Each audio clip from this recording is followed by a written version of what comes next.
मैं कोशिश तो करता हूं, वक्त के बादशाहों का भी मुकाबला कर लूंगा, मैं कुफ्र का भी मुकाबला कर लूंगा, लेकिन वो ताकतवर हैं, मेरी जिंदगी महफूज नहीं है।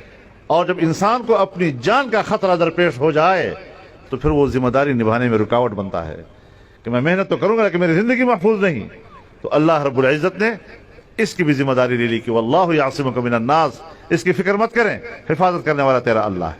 और जिम्मेदारी भी आपने ले ली, मेहनत भी मैं करता हूं, लेकिन उसके बावजूद मुझे कबूल नहीं किया जा रहा।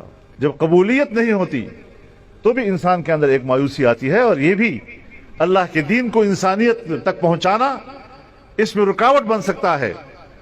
तो इस पर भी अल्लाह ताला ने वाज़ेह तौर पर फरमा दिया कि इन्नल्लाह ला यहदिल कौमल काफिरीन, कि अल्लाह ताला के हाथ में है नतीजा। तो वो अगर किसी को हिदायत नहीं देना चाहता, और काफिर को हिदायत आप क्या कर सकते हैं? इन्नका ला तहदी मन अहबब वलाकिन्नल्लाह यहदी मन यशा।